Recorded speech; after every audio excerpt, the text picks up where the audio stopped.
All right, as we are looking at still how to humble ourselves, we're reminded that we remind ourselves whom God is. We remind yourself of what you really deserve. And then we remind ourselves of the mercies of God. And Jacob looks back and remembers how when he crossed the Jordan with only his staff, and now he's been blessed with a great family and material wealth, that humbled him. I mean, really, when you think Jacob, when he left home, left just by himself, correct? With basically very little, because it was either get out of town or your brother's going to kill you because you tricked him. But when he's coming back now, he's coming back with 2 wives, not of his choosing, but 2 wives and children and family, servants and all those types of things. And so, hey, we should be humbled when we stop and think of how good God has been to us. Just think back on your life. How good has God been to you? I know we've all had struggles. We've all had difficulties, right? Yeah, I mean, let's be honest. We've all probably had some factor of life not go the way we planned or the way we desired or what we wanted, or something come into our life that really was not something we would choose. Is that fair to put it that way? There's a lot of stuff that comes into our lives that if we had a choice, we probably wouldn't choose that. But yet it does. But yet God's still merciful. All right? Then the fourth thing is remind yourself of your position in life. Remind yourself of your position in life. Look at Genesis 32, verse 10. Here's Jacob, but he says, I am not worthy of the least of all the mercies and of all the truth which thou hast showed unto thy servant. For with my staff I passed over this Jordan, and now I am become 2 bands. And so, remind yourself of your position in life. If you think about it, we would all view the Apostle Paul as someone who was great, yes? Probably one of the greatest, we'd call them missionary church planters around. Yet, what did Paul often refer to himself as in relationship to Christ?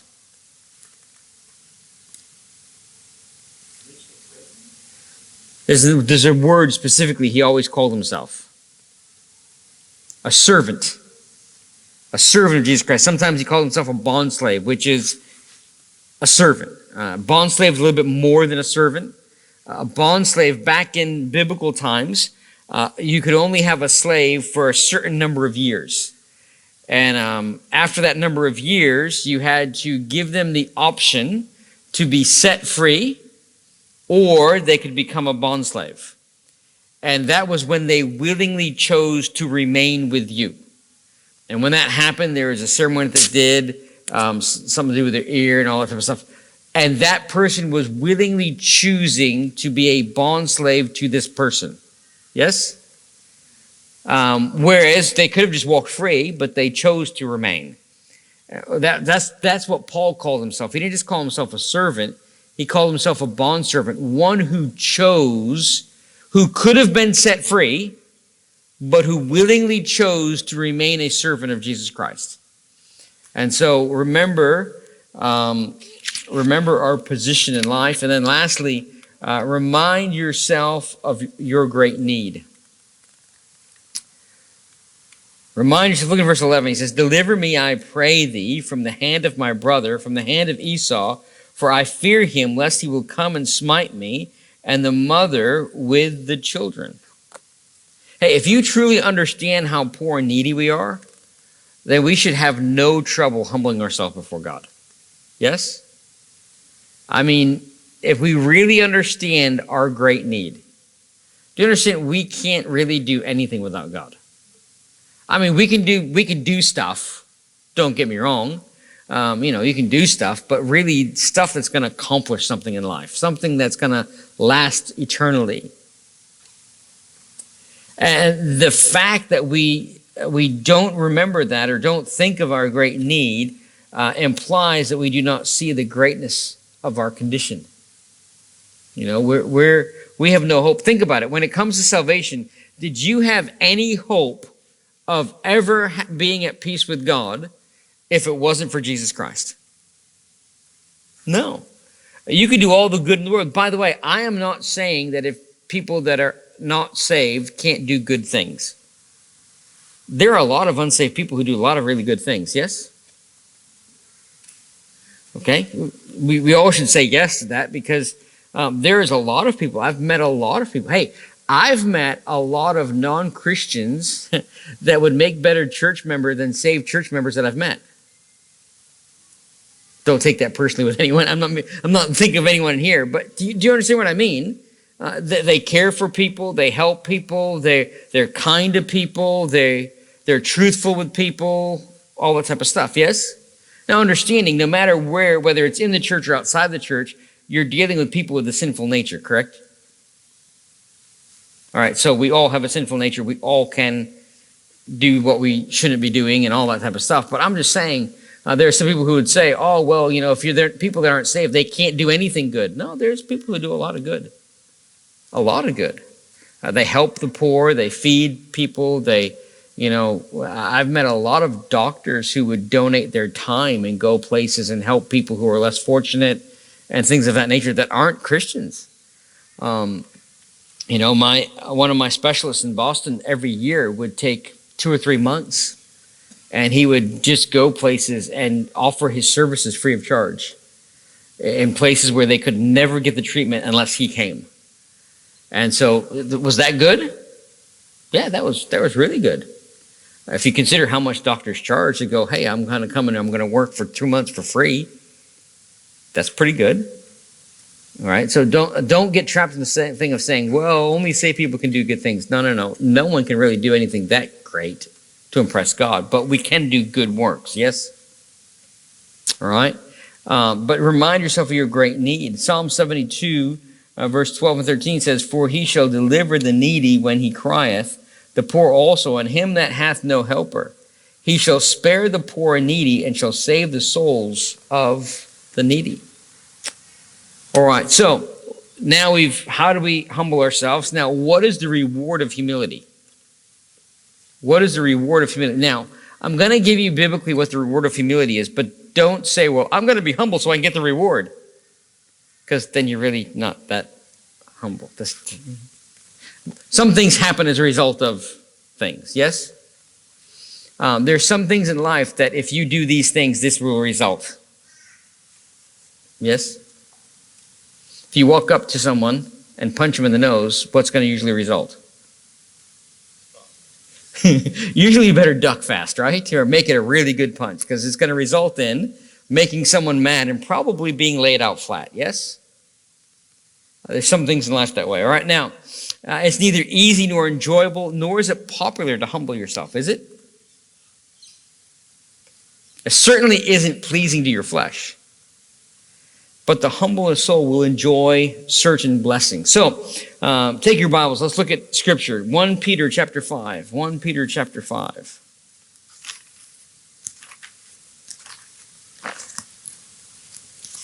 After you get there, here's what I'm going to do.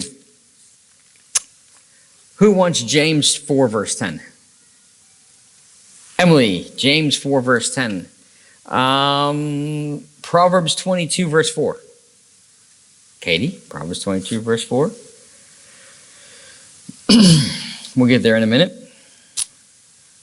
1 Peter 5, verse 5 and 6. Likewise, ye younger, submit yourselves unto the elder.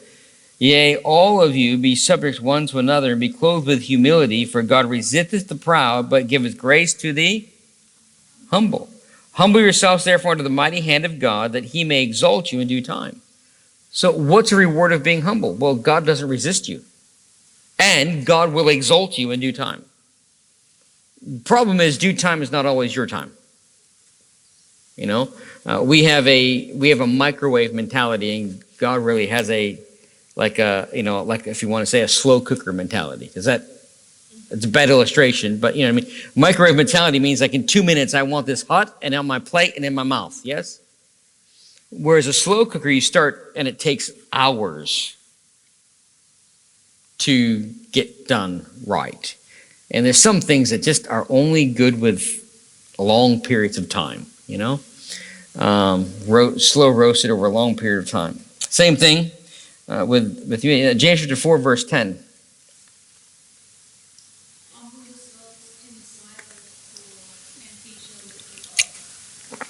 All right. Again, get the idea of that when you humble yourselves in God's sight, God will lift you up. All right. Proverbs 22, verse 4.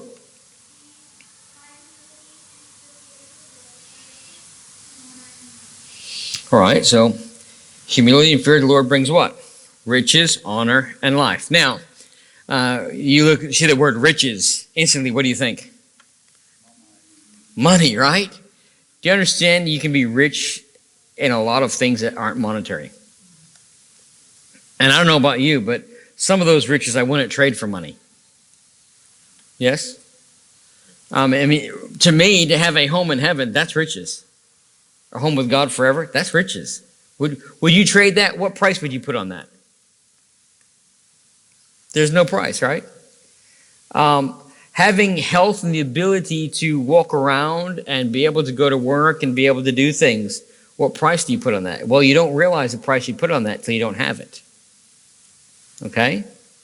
There's a lot of things in life that you couldn't put a price on. For family.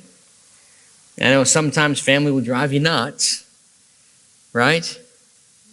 And if you say, no, my family never drives me nuts, that's probably because you're the one driving your family nuts, yes? That's what I found. People, I've met people say, every family has a crazy person, yes? Or is it just my family? Sometimes it's more than one. 100, exactly. And I've met people go, oh, my family doesn't have a crazy person in their family. And everyone else in the family is going, that's because they're the crazy person. They don't think they're crazy, That happens. All right? But there's a lot of riches that aren't money. All right? Now, the greatest blessing is a constant, seeing a constant, sometimes supernatural, and regular answers to prayer. Have you ever met some people who it just seems when they pray, different, it happens? There's certain people in my life now, sadly, every one of them is now in heaven, and I miss them dearly, that if I needed someone to pray for something, they'd be the first people I'd call. Very first people I'd call. You say, why? Because they were what we call your prayer warriors. You know what I mean? They were very humble people, very, spent hours praying. And immediately I can think of about 3 or 4 names, just like that. And every one of them is in heaven now. And you don't realize how much you miss them until you go through something and you go to, I can't remember, I still to this day every now and then say, I need to write Mimi. I need to call Mimi and ask her to pray. You say, who's Mimi? Mimi is my best friend's grandmother. Mimi. Funny people. She's Jordanian, Syrian, and Iraqi. Very, very mixed up Middle Eastern person. And Papa was 100% Italian. They were married for years. And the funniest thing is when they were fighting, he would go off at her in Italian. She'd go off at him in Arabic. Neither one could understand the other one's, primary tongue. They would let off the steam, and then they would, in English, say, I love you. And you're like, that didn't sound like love right there, And that's how they would fight. He would fight in Italian, she would fight in Arabic, and they would reconcile in English, I guess. I don't know how you do it. They could say whatever they wanted. They would never understand each other. And I don't know about you, but if that was happening in my home, I'd start studying the other language and figuring out what's that person saying about me. But they never did. And I asked him, I said, Papa, how did you have so many peaceful years of marriage? He laughed and says, who said they're peaceful? We just can't understand the non-peaceful parts of each other. And I went, well, there's an interesting, not the marriage advice I'd give you if you're getting married. But anyways, it worked for them. But she would pray like you wouldn't believe. The greatest blessing is that. So what is the common denominator in the stories of great answers to prayer? Humility. Okay? How does the story of Jacob's prayer end? Go back to Genesis chapter 32. And I think we're finally going to finish this lesson. Wow. Genesis chapter 32, verse 26.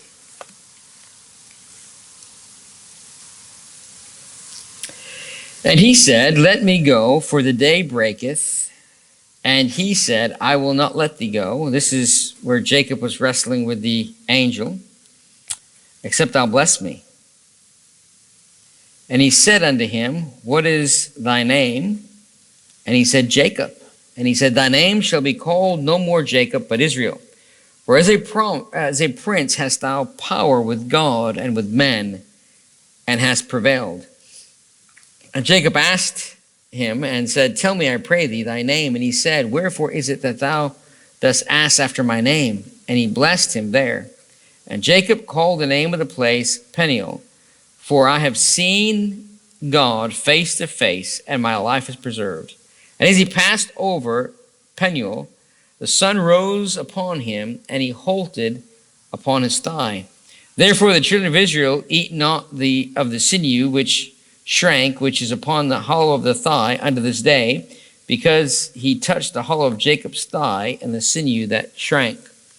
So what was the result? Jacob's prayer was answered, and he was miraculously reconciled with Esau, if you know the end of the story. Why did God answer Jacob's prayer?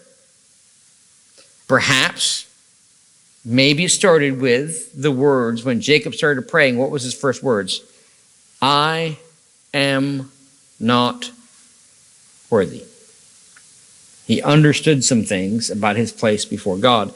And if we have the same type of attitude and philosophy, maybe we too will see God answer more prayers and God do some great things in our lives, like he did in Jacob's life. All right, so that's the first thing we're going to be looking at as the secret place of I am not worthy. And then next time, well, not next week.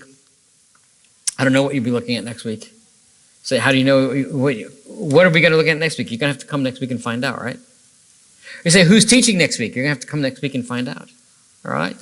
Because someone will be teaching. But next time I'm back, we're going to be starting to look at the power of prayer. But that won't be for probably a few weeks. All right? That won't be the 11th of June, I think it is. All right. So let's take out our prayer bulletins.